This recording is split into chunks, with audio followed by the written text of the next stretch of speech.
Bonjour à tous, on va commencer. Bon, je pense qu'il pleut, donc tout le monde va arriver un peu plus tard. Donc, deuxième journée qui est plus consacrée à des problèmes médicaux, bien entendu. Et j'ai d'abord le plaisir et l'honneur de passer la parole au doyen Benchimol, adjoint à la santé à la ville de Nice. Daniel.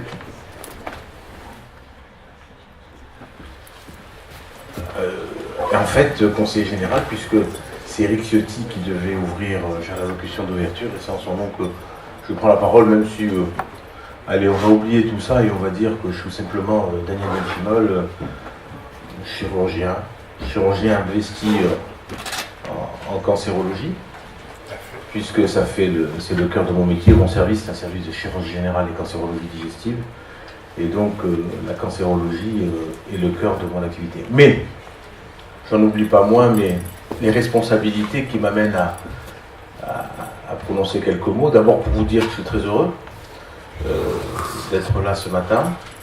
C'est la 4e fois. Et hier,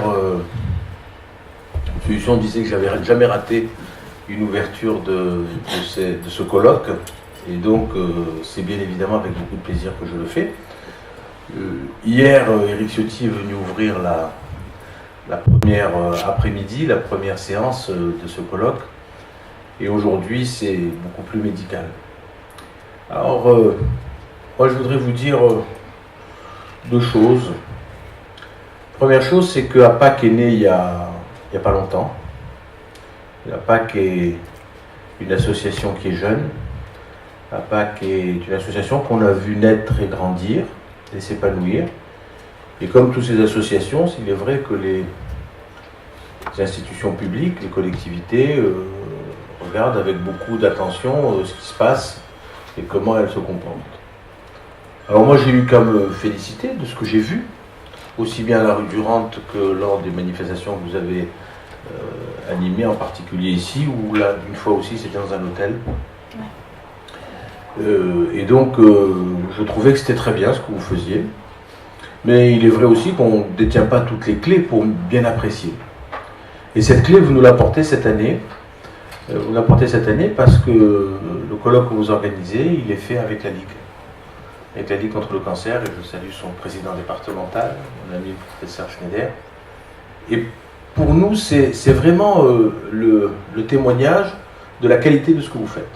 Parce que si la Ligue accepte de s'investir avec vous, à vos côtés, de patronner et d'être votre partenaire et de réaliser cette manifestation avec vous, eh bien c'est parce que vous êtes effectivement, la PAC est effectivement digne d'intérêt, ce qu'elle fait est effectivement tout à fait louable. Alors pour nous la Ligue, c'est un partenariat qui est très très ancien et un respect mutuel et un respect de ce qu'ils font, et c'est effectivement une structure que nous subventionnons aussi bien à la ville de Nice qu'au Conseil général à un niveau qui est effectivement conséquent, beaucoup plus que celui de la PAC, mais on aide aussi la PAC.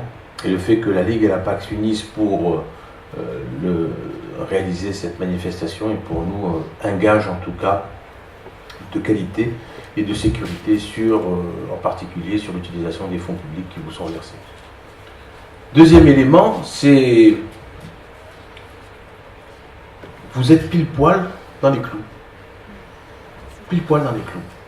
Le président de la République vient d'annoncer le 3e plan cancer, ce dont nous nous réjouissons tous, parce que quand le premier plan cancer est arrivé, on a dit, ça y est, et d'ailleurs, les résultats ont été au rendez-vous, parce que la cancérologie a fait des progrès considérables grâce au plan cancer et grâce au financement, aux moyens qui ont été donnés. Les moyens, c'est bien sûr, c'est toujours des financements, mais les moyens, qu'il s'agisse des moyens humains, qu'il s'agisse de certaines cultures, d'un regard, etc.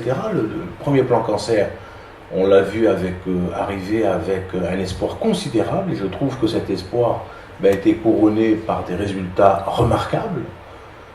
Le 2e plan cancer voulu par Nicolas Sarkozy, nous on était très inquiets aussi, on s'est dit il va y avoir le plan Alzheimer et le cancer va être le parent pauvre. Non, pas du tout, il y a eu aussi un 2e plan cancer.